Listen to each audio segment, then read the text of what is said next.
Newberg.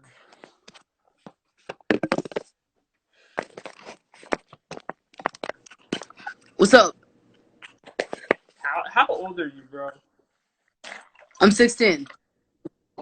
Okay, cool. I'm a young 16. Yeah, that's okay. That's cool. I didn't want to. You look a little bit young. No offense. I'm not trying to like be rude. No, you're good. You're good. I am young. Yeah. So, there's definitely some stuff that you said that I completely disagree with. So I'll start with the stance. I am a true conservative, pretty through and through. Very few things that I Gotta say some Groyper stuff, like some Nick Fuentes. I'm a true conservative. No. I hate Nick Fuentes. I'm actually Okay. not a big Trump supporter. I would have voted for him. And like I was like people have been like saying that like, oh, like the conservatives on TikTok are true conservatives. So like I'm just glad. No. I'm Jewish, so I couldn't even do it. Oh yeah. So very few things that I differ from the Conservative Party on. I'm a big Ben Shapiro fan. You know, I would have voted for Trump. I find him morally objectionable. Or morally objectable. I think that he's certainly not a good person, but I agree with a lot of his policies. So I'll start with that, and then whatever you want to debate, like, let's run it. I got you. Okay, you can talk about why you like Trump, and I'll explain to you why I do not. Well, I'll disagree with you on the whole impeachment argument. I completely disagree with his impeachment. I think that it was politically motivated, and I think there's pretty clear evidence that it was politically motivated. It doesn't matter if he motivated. He broke the law. No, he didn't. No, yeah, he didn't break the law any more so than any president in human history has. And they should have all been impeached. What do you think Obama did that was equivalent to withholding $391 million of aid? The Fast and Furious scandal. He sold over 3,000 firearms to people in Mexico in an attempt to cross the border. That was an idiotic policy. That was not worthy of impeachment. I completely disagree with Obama on that. He armed people who were trying to literally invade our country. Obama bombs people that were trying to invade our country? He armed people. Fast and Furious scandal, man. Look it up. I agree that it was a stupid idea, but there's nothing illegal about having awful policy like that in order to try and take them down. The idea was that we track them through the tracking numbers on the guns, which was stupid. It was an awful idea. He shouldn't have done it, but it was not impeachable. It's not a crime. Okay, I would argue in the same way that nothing that Trump did was impeachable. It absolutely is. It's an abuse of power to go past. Abuse of power is not an impeachable offense. Yes, it is. No, it's not. Yes, read the Federalist Papers, buddy. No. High crimes and misdemeanors. High crimes and misdemeanor. Hold on. Let's be very clear. High crimes and misdemeanors is a term that comes from old British law, right? Traditional British law. It does not mean you can't construe it to mean whatever you want, right? What it meant was a grave offense. Yeah, abuse of power is one of those high crimes or misdemeanors in British law. The framers were very clear about it. They intentionally made it so that malpractice, is what they called it, would not be an impeachable offense. So I mean, if you consider yourself a true constitutionalist, right, you have to read. I am a constitutionalist, and it's absolutely an abuse of power that goes back to the British legal system. Sure, you can call it an abuse of power. Abuse of power is not an impeachable offense. Yeah, absolutely is. I mean, you can keep saying that. I mean, the framers were very clear that it's not an an impeachable offense. Give me a quote. I mean, I can pull it up, but yeah, pull it up. All right. But while I look for it, would you like to continue with some other stuff? Because you said that Joe Biden did not commit quid pro quo, which I would disagree with. Okay, your take on that. He publicly televised a statement saying that he withheld $1 billion in loan guarantees to the Ukrainian government in order to fire the lead prosecutor on his son Hunter Biden's case, who was serving on an energy board, profiteering millions of dollars with no experience in the energy sector after being dishonorably discharged from the Navy for cocaine use. So, I mean, it's very clear that Joe Biden utilized his position of power to favor his family and to fire a prosecutor who was investigating his. Why didn't you fire the prosecutor? Joe Biden didn't fire the I prosecutor. didn't That's say he absolutely did. okay. Now I have two things to look up, so I can read you actual evidence.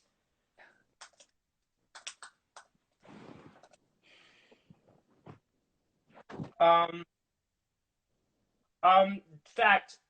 Okay, so here's the quote. Here's the website, PolitiFact. Joe Biden pressured Ukraine to fire its prosecutor. PolitiFact rates that false. I mean, he said it on national TV, man. Okay, well then why does PolitiFact rate it false? I don't know what this source Because is, but I don't. There's any, I I don't find think I would say that mainstream media has a narrative. here. My But comb over, you don't like it, man? I take offense. no, but let me read you the evidence from PolitiFact because you're misconstruing something. Biden did want Shokin fired, but Western leaders had widely criticized the prosecutor general as corrupt and ineffective. Biden was leading a widespread consensus in asking for his removal. A former Ukrainian official said the investigation into Burisma was dormant under Shokin. Democrats launched an impeachment inquiry for Trump's statement suggesting he wanted Ukraine to investigate a political rival in exchange for political favors. That makes it pretty clear that it's an actual rule of law thing to get Shokin fired for his internationally recognized corruption. Okay. It's not a favor. Right, but go back to what you said, because you skipped over something that you said. You said that Joe Biden, essentially, whether people thought that he was corrupt or not, he threatened to withhold $1 billion of loan guarantees, right, in javelins to the Ukrainian government to fire, even if people thought that he was corrupt. He used. Bring me evidence. Bring me evidence on that. I mean, that's just fact. I mean, I can. No, find me a source. Find me a source. I haven't seen anything that says that. I want to see that he actually did that. I want you to read me a quote from a source. Okay.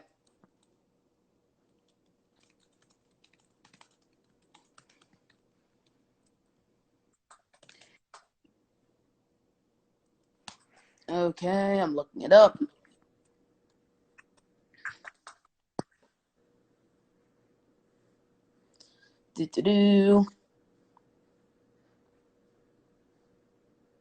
Okay, the Wall Street Journal. Is it an editorial? Hold on. I'm pulling it up.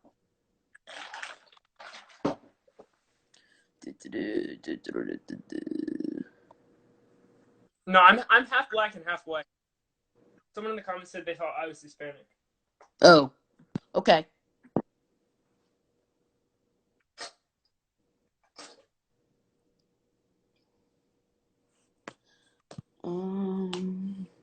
I mean, do you want me to show you the video of him saying it? Yeah, sure. Show me the video. All right. And you'd agree Reuters is a legitimate source, like very, very, very reliable source, right? Yeah, I think in general most of Reuters' work tends to be pretty credible. Yeah. Alexander wrote in 1788 that impeachment proceedings were for those offenses which proceed from the misconduct of public men, or in other words, the abuse or violation of some public trust. And abuse of power was an article for impeachment of Richard Nixon. This is precedental. This is something that was built into the United States Constitution based on the British concept of abuse of power. It's absolutely legitimate. I mean, whether it's precedented or not, if you go back and read the Federalist Papers, which I have over there, they were pretty clear. The phraseology that they used was malpractice, right? They said that a president should not be impeached due to malpractice because they didn't believe that it was an offense that was so grave that it deserved. Because the whole concept of impeachment over the last 40 years. Well, hold on, let me finish. The whole concept of impeachment over the last 40 years has been blown out of proportions to the fact that it has given so much unnecessary and trivial power to whomever, Republican or Democrat, right? We look to Bill Clinton, whoever was in power in the Congress. And it's a time waster, man. I mean, the Democrats, before they even impeached him, they knew that there was no way in hell it was getting through the Senate, right? They did it because it took the narrative off of Trump's accomplishments. And what accomplishments? What accomplishments? You mean like the exact same stuff that Obama did? No, I don't mean the same stuff that Obama did.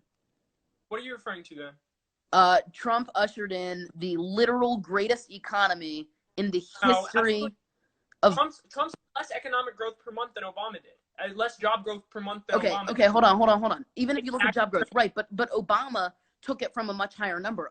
Trump pushed the unemployment numbers down record low. I mean, you should care about this. Record low for Black people, I don't. record low for Mexican people, record low for women, and for 75-year record for women, record low for people without a college diploma, whatever, a 75-year low for You're just reciting these talking points that are completely meaningless to me. In my opinion, what we should be talking about is the standard of living for Americans, why Americans still cannot afford healthcare in the wealthiest nation in the history of the world, why Americans still can't afford to send their kids to college, why people are underperforming compared to their parents for the first time in American history, why people are still in massive debt, why there's still millions of Americans living in poverty. Like that's what we should be talking about, not like stupid unemployment numbers. Like Black unemployment was the lowest in 1864. That doesn't mean Black people had a comfortable standard of living. Black people are still 1/10 as valuable as white people. We're not seeing wealth inequality amongst races decrease at a rate that we should be seeing it. Wealth inequality is not a real issue.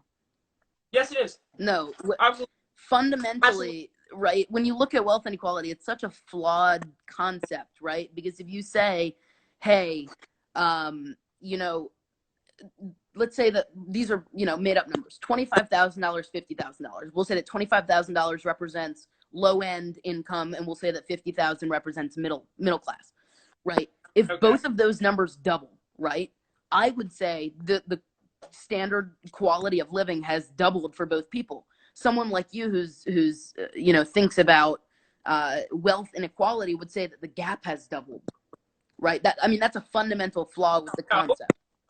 No, because I'm not referring to that, because CEO pay was, I think, 20-1 in, I think, 1960, and now it's, I think, like 700-1 or something absolutely ridiculous. I'm referring to the rate at which people at the top are getting increases in pay, and that's because we repealed the NLRA. As soon as we repealed the NLRA, workers lost the power to collectivize their labor, union rates went down, and workers stopped getting the benefits for their increased productivity, which is fundamentally wrong in anti-free market, which is a product of the corporatist system that we have in America. Okay, so really quickly, would you consider yourself a fan of socialism? No. You use a lot of socialist lingo over there.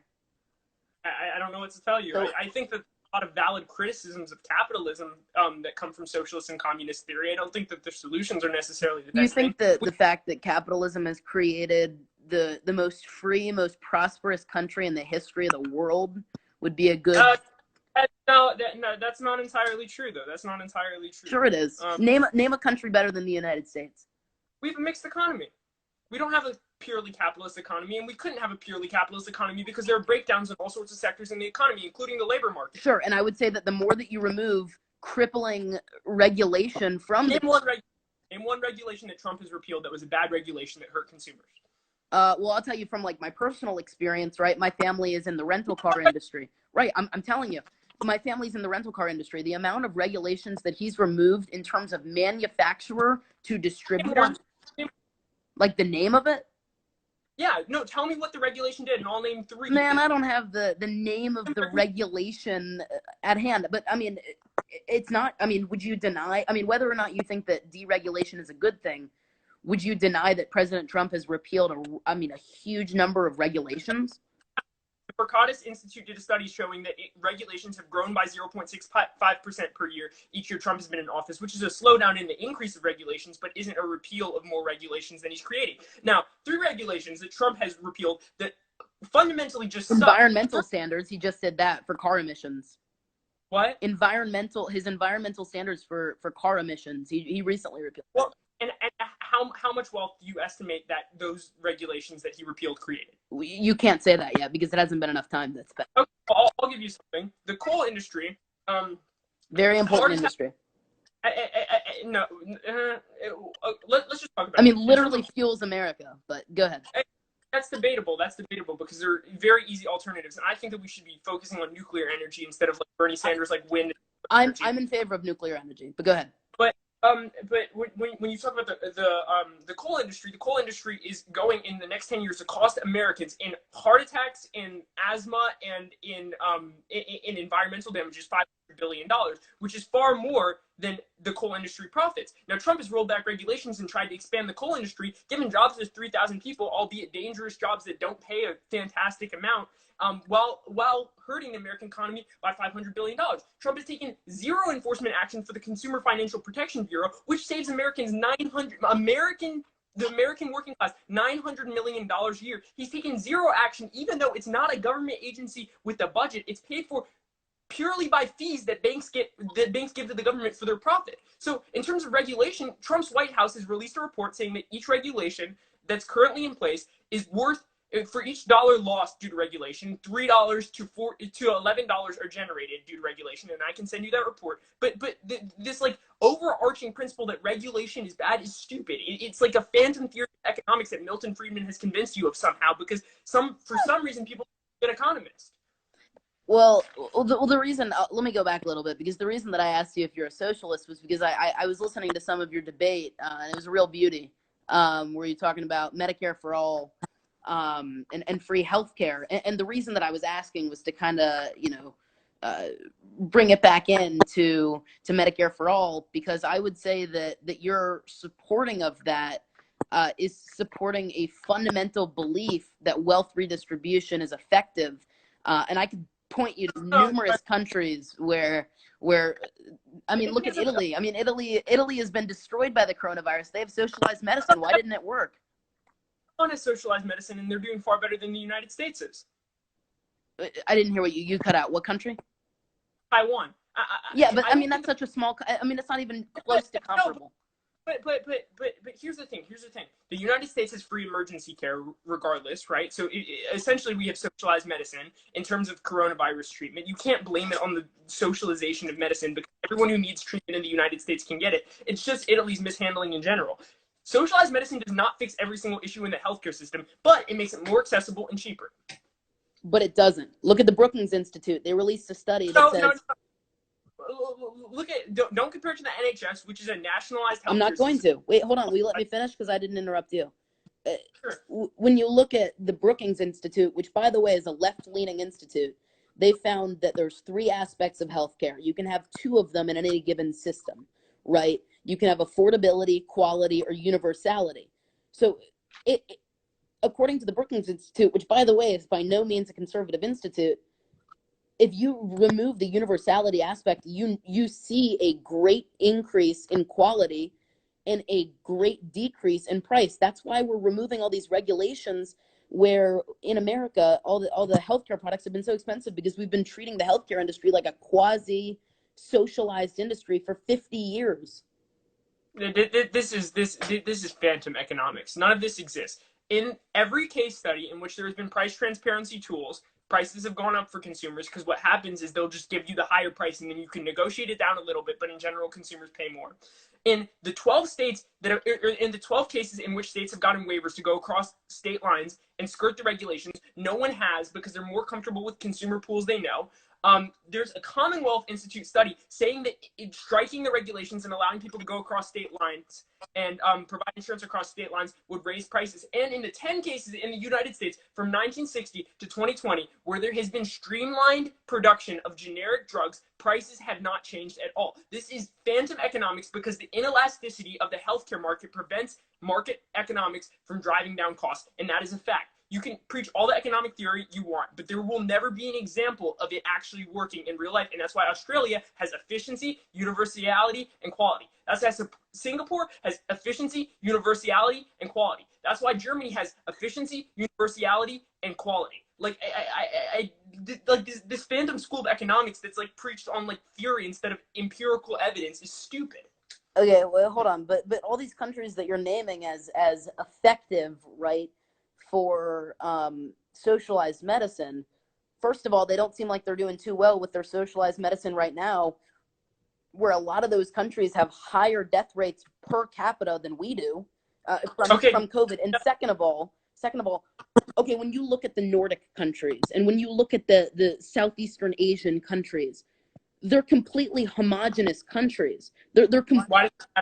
Because it's not comparable to the United States social dynamic. Why? What's the difference between providing a black person and a white person healthcare and 2 white people healthcare? No, that's twisting my words. That's not what I said. What I'm saying is that when you're looking at an ethnically homogenous country like Sweden, like Denmark, like Norway, right? Not only is it a 50th of the size of the United States, right? That's why, hold on. That's why like socialism looks really good in Vermont, where you have a homogenous everyone's the same small population, because those people who are in that system are willing to give up their rights and their money in order for in order to reap the so-called benefits that they're receiving. But when you put it on a wide scale basis where there's people who say, hey, look, I've read this important document called the Constitution, and I know that I have personal liberties that say I should have the right to keep the profits that I make because I'm the one taking all the risk. People aren't going to buy into that system at all. I'm sorry. I was just spending some time looking up the coronavirus. Can I address this comment really quickly? I would absolutely not say that we'd be better off with only white people. That's not true. Just because I'm a conservative, don't try to misconstrue it and say that I'm a racist or a homophobe or a bigot of any kind. I'm not.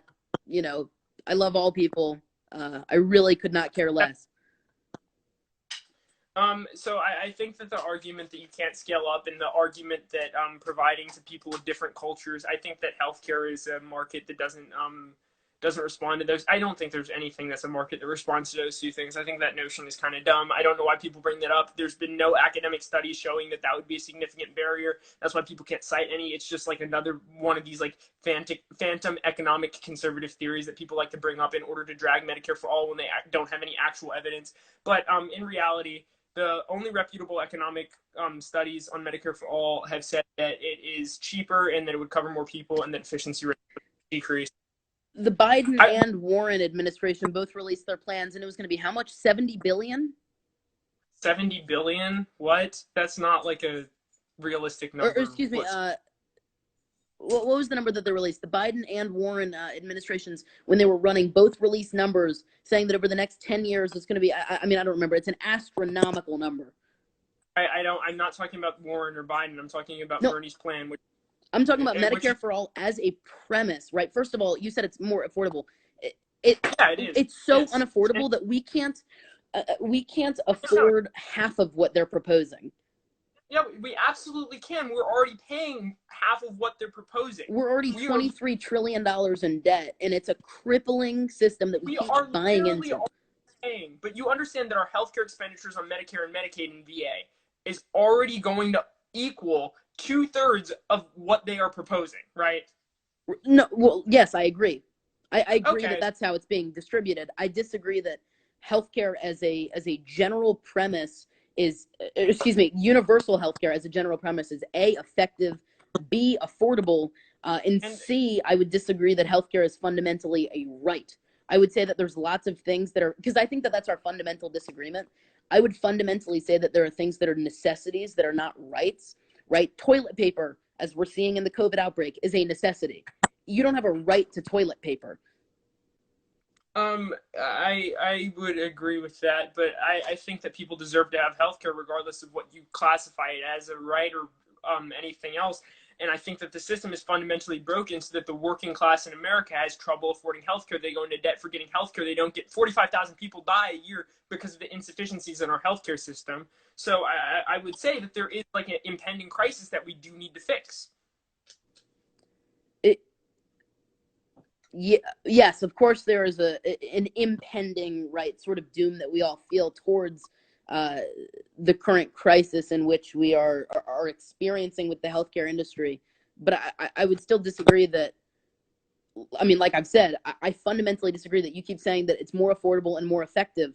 I would challenge you to find a country that is comparable to the United States, that utilizes socialized medicine, that is effective and affordable. Because there is Name some countries that are comparable to the United States. Exactly. So then, what's your theory that this can't work? Because we have these case studies of all these countries in which it works.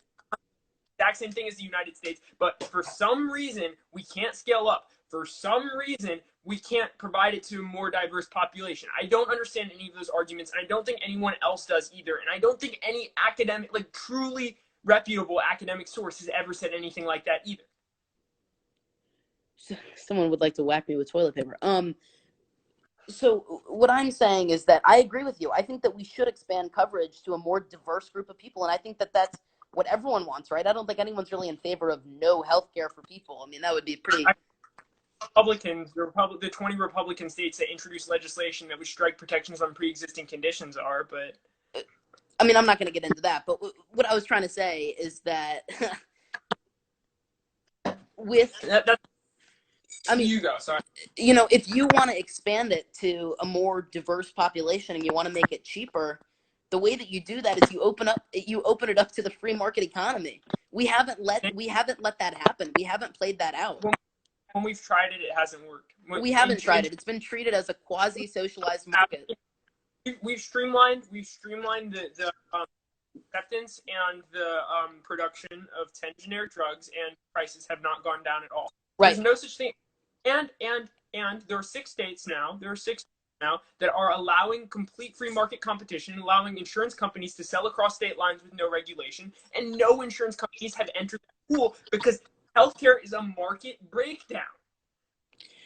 Right, but okay, so you said a lot of different things there, but one of the things that I'll address is you were talking about open state lines in order to transport and sell and trade different pharmaceuticals and medical. Just insurance. It's insurance, which is the primary cost that Americans are the primary inhibitor to the American people in terms of cost, like the astronomical cost of healthcare. Okay, so what I'll go into then, when we look at the current crisis, right? Because this is, I mean, people are going to be writing DBQs about this in 20 years, and it's going to be great essays. There's a reason that we had such a difficult time with the initial response, right? It's because of the bureaucracy. And it's very clear that the more government that we had involved, I mean, you can shake your head no, but look at the CDC. The CDC and the World Health Organization completely botched the response because there was so much bureaucracy and so much red tape involved with it that we didn't allow the local and state governments to get a jump start on this in order to stock up. So tell me what you would have done if you were with the WHO. Well, I would never work for I would. No, but like, tell me what the okay, first of all, I wouldn't have bought into Chinese propaganda, which they so clearly did, and now they're using an effort, right? They were very explicit in their effort to propagate Chinese propaganda. I mean, look at what China did. You should be. Tell me what China did. Okay, I'm about to tell you. You should be absolutely aboard at what the Chinese government did. They bought up all the world's supply of personal protective equipment for 50 cents. They're selling masks now for $8 that are normally 25, 50 cents. They're profiteering off of a virus that they allowed 5 million people in Wuhan to spread across the world while protecting their people. Wait, but that sounds like a private profit incentive that's not good for the public good, right? Me, China's a communist country, and the virology lab in Wuhan is backed by the Chinese Communist Party. They're a fascist country. They're not a communist country. There wouldn't be billionaires in a communist state. There's tons of billionaires in China. There are billionaires in a communist state. It's the people who are at the top who profiteer off the bottom. That's not a communism. That's a crony statist country. Well, that's the manifestation of communism. You can argue about whether communism is truly possible, but a society with billionaires is not a communist one. Right. I mean, if we're going to talk about true Marxism, right, I agree that would not be, true. Yeah. So either way, I agree that China is an irresponsible actor. Donald Trump hasn't been a particularly responsible actor either. Sure. I think that his administration absolutely botched, pieces of, steps of the way. And there was no private industry that was doing better than Donald Trump to mitigate the spread of coronavirus into the United States. I don't know what, like this culture of freedom is why people are out protesting right now like idiots. The reason, well, I agree that people shouldn't be out. I mean, they have the right to protest, but I wouldn't be out protesting. They absolutely do not have First Amendment rights when it threatens public safety. No, I agree. That's not true. But what I'm going to get to. No, yes, it is. Yes, it is. There are people that have been banned from saying things that are communist because it's a threat to public safety. But I agree with you that they should have the right to protest, but they don't. I don't think through a constitutional interpretation. Okay. I mean, I don't want to get into that. What I want to get into and what I want to keep focusing on, right? The reason that the private industry couldn't get a jump on all this is because China was hiding all the facts along with the World Health Organization. And if you look at right now, who are the companies that are pumping out mass swaths of personal protective equipment? Huh? It's certainly not the commercialized, streamlined federal governmental agencies. It's the private companies that are being compelled to produce these. Manufacturing is publicized. The implication that the government can't efficiently manufacture through the private sector is ridiculous. World War II, you saw it happen. It could absolutely happen again if we wanted it to. However, there were 278 million masks manufactured in the United States and then sold overseas. You would never see that. Sold overseas to who? To China. And the reason that you wouldn't exactly see that. China. That's exactly what China did. They hid the facts and then they bought up all the. That is why if we did not have a profit incentive for the masks, they would be going to the American people instead of the Chinese people. No, removing a profit incentive fundamentally quashes human ingenuity. No, it doesn't. It does. The supermajority of companies, the CEOs, are not the owners, and the supermajority of innovators are paid by salary instead of by commission. So this implication is ridiculous, but also the supermajority of innovation happens in the public sector or funded by the public sector. Name one space of innovation that is not affected by the public sector, and I'll name 3 that are not affected by the private sector. Name 3 that are not, okay. Well, okay, but you're saying not affected by the public industry. Of course, we have an overreaching government, so of course there's going to be. The public sector is just as innovative, if not more, probably more, actually. Yeah. Every company that you buy from on a daily basis is a profit incentivized private company. And very few of them require private ingenuity motivated by a profit incentive. And 2, most of them use government technology. Sure, because we're the largest purchasers of like intelligence and chips and all this. I'm a leftist. Leftists believe in Second Amendment rights. I'm not for banning guns. It's a Nerf gun, though, obviously. Yeah, Jonah's just swinging around a Glock during this debate. Yeah. Cool. Yeah. Well, so, but what I'll say, and if you want, we can leave this topic on this. The profit incentive is what has created the free market. It's what's created the new world. It's what's created human ingenuity in the modern day, right?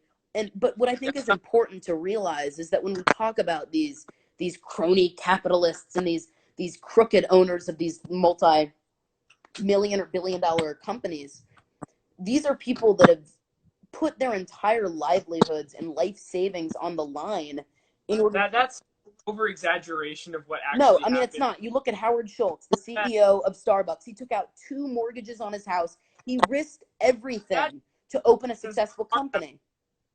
My dad took out 2 mortgages on our house. That doesn't mean he's risking his entire livelihood. The worst thing that happens is the bank forecloses on our house and then we buy another house. See, but that's easy to say if you're able to buy another house. People who lose their job and then get evicted, they go to the streets because they don't have anywhere to go. It would be nice to get a social safety net to stop that from happening.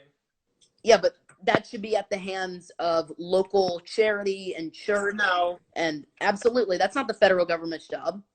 Yeah, it should be, though. It should be. That's a more prosperous society when you don't have to deal with are you in favor of separation of church and state? Yeah. Okay, well, I ask only because I would say that the common good is meant to be upheld by these public institutions like churches or synagogues or Wait, public institutions? What? No, major institutions that are in the public eye, right? Like a church or a synagogue or a charity, right? That's where the public, the interest of the public good is meant to be maintained. And I think that the founders were pretty clear about that the government's job is to uphold basic liberties, life, liberty, pursuit of happiness, right? But when you look at, sorry, go ahead. How do charities and churches provide goods to people without a profit incentive? No, what's a 501c3? They're supposed to fill in gaps in the free market. How do they do that without a profit incentive for a CEO? Yeah, obviously, if you start a nonprofit, I mean, you can't not pay your employees, but you're still providing. I mean, think about all the services that nonprofits like 501(c)(3)s, churches, Exactly. Exactly. Exactly. You can provide goods to people without a profit incentive. I agree. there still is a profit incentive. A profit incentive for a nonprofit organization for who? Who's the profit incentive for? The employees. The employees? Yeah, What? they're absolutely. I mean, in a way, they are profiting in that they're gaining their livelihood. It sounds like you're advocating for communism. No, that's not what I said. Correct me if I'm wrong, but or market socialism, I should say. In a world where the employees have the profit incentive to be productive, employees, right? Employees in a consensual relationship where they're willingly employed, that's always a consensual relationship off of which they are profiting. Well, first of all, I disagree. I think it's naturally the alternative to taking a low-wage job is often death. But we just agreed that worker co-op companies in which the workers own the means of production still have an incentive. No, but that's not at all what I advocated for at all. Then how do charities have a profit incentive? How do charities function? How do they provide goods? No, but that's not what I said. I said that in a consensual relationship, right, a 501(c)(3) that employs people, I'm not saying that they are quite literally like profiting off of the public and that they own the means of production, but I'm saying that if you're working for a 501(c)(3, that is funding your livelihood because you made the consensual, decision to work for that 501(c)(3. In a way, you are still profiting, but I'm not saying that they own the means of production. That's ludicrous. But you're saying that individual workers have an incentive to see the business do well. That's generally the truth, yeah. So then, if the workers fundamentally own the means of production, there would still be an incentive for them to see the business do well, and you wouldn't need the theory of capitalism. Now, I'm not a socialist, I'm not communism, but the idea that you've just contradicted the idea that innovation is only driven by free markets, and I agree with the fact that innovation is driven by human beings, the majority of which are salaried, and not by free markets. But the free market is what allows people to say, hey, this is what I'm going to do for my living, and that's how they make the willing the willing agreement to work for a company. That is the beauty of the free market. When you get into something like communism or socialism, where the government takes reins of the means of production, the means of production wouldn't even still be in the hands of the people anymore. That's the whole point, is that even though employees, right, low-level employees, mid-level employees, they're absolutely profiting off of a company doing well, right? They're going to get a bonus, they're going to get a raise, whatever. But they didn't risk nearly as much as the person who started the company, who took a risk on the entire company, took out 2-3 mortgages, invested their life savings. And if that, I understand what you're saying, but if you shared the risk pool among the employees and they still had an incentive to see the business well, that's theoretically you can't split the pool. You can't split the means of productions if there's not an equal amount of risk. That makes no sense. I said increase the risk pool. Let all the employees invest in the startup of a company, which is the fundamental way that communism works. People decide there's a need for a public good, so all the people contribute a little bit through the surplus of their labor into making or into procuring funds for that project. Then all of them work on it, and if it fails, they all incur a teeny little bit of risk, but if it succeeds, everyone does better. That's the fundamental theory. Now, I am not a communist. Right, I was about to say, I think we can both agree that communism and socialism never have and probably never will work. But, I mean, that's the thing, is that capitalism seems to be the worst system, other than the fact that it's the best of all the alternatives. Capitalism with social safety nets capitalism with a government entity that fills in the gaps in the free market is absolutely the best system, in my opinion. I think that every successful country in the history of the world recognizes that, at least to some extent. I mean, yeah, we have social nets right now, right? I mean, a lot of them and I think that this gets back to where we're just going to have a fundamental disagreement. I fundamentally disagree that a government, it's their duty to provide those social safety nets. I would say it's something like local charities, churches, and things like that fill in the gap. And I don't think that we're ever going to agree on this topic, and everyone's saying that they're bored anyway, so I think we should move to something else. But I mean, I think that we fundamentally disagree on that one. But I mean, I do agree with you that capitalism and socialism will never work. I know. That's not what I said. I think that they don't. I think that cultural barriers prevent them from working because you need such large swaths of the population supporting them and wholeheartedly trying their best to make them function in order for them to Right. function. You need like ridiculous wealth distribution. And You need like part of my objection to socialism and communism is that I believe that in order for capitalism, or for socialism or communism to work, it has to occur at a gunpoint, right? Because in order for you to forcibly redistribute wealth of any sorts, right, whether it's literal capital or whether it's rights that you're trying to brew up from the governmental level, right? everyone wants us to debate White privilege. Yeah, white privilege absolutely exists because whiteness is not a driving factor in poverty for anyone. So that's that you get that privilege of not having that risk. Ideally, we'd see a society in which Black people don't have these huge disparities. And that's what privilege is. It occurs in individual instances as well because people face personal discrimination. But I can't quantify that. I can quantify indicators that white people on average have it better than Black people, and ideally we'd be living in a world in which that were not true. So here's what I'll say about white privilege, and I really don't want to debate this because it gets so dicey, and I don't want someone to misconstrue my words on this. Absolutely, I'm against racism. I'm against any bigotry of any sorts. And if you can show me a specific incident of bigotry or racism or homophobia, literally any of it, I will stand with you and the victim. I think it's despicable, and I don't believe in discrimination. With that being said, I find it's a difficult argument to say that a privilege based on race exists when there are no legal disparities, right? You can make the cultural argument that, hey, because of our melting pot culture, there's always going to be racists, there's always going to be such and such.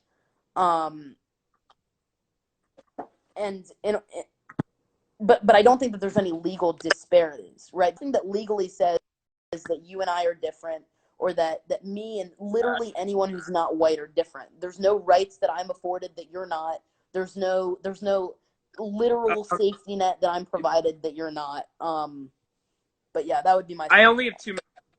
I have 2 minutes left on this live stream. I just like to make sure that you understand that rights and privilege are not the same thing whatsoever. Although your rights are something that factor into your privilege, they're not the only determinant. Lots of people experience poverty or experience trauma solely because they are Black, and such a small super minority of white people experience that same thing. Ideally, we'd get it to a point where no one experiences that trauma or poverty because of their race, and that's what I think I'm talking about when I say ending white privilege. I don't mean creating a society in which we like artificially force Black people on like boards or like company boards or whatever. I mean a society in which Black people naturally achieve at the same level as white people because Black children are afforded the same opportunities as white children on average in society. I too look forward to that day. Absolutely. Yeah, I mean, I don't disagree with anything you said. I mean, absolutely, I believe that everyone should be treated equally in the United States in terms of equal opportunity, not equal outcome. Yeah, obviously, I think that the supermajority of socialists, even people that are true socialists and don't believe in socialism as a vehicle to communism, would tell you that people deserve to be paid based on the value that they generate, not based on a capitalist system of creating the standard for that value, but just based on the value that they generate. Yeah. I think that there's lots of instances of discrimination that still occur in the United States. A lot of them are systematic, and a lot of and historically, a lot of them. I mean, all of them historically came from one party. I don't think either party has ever had the interests of people of color in mind, considering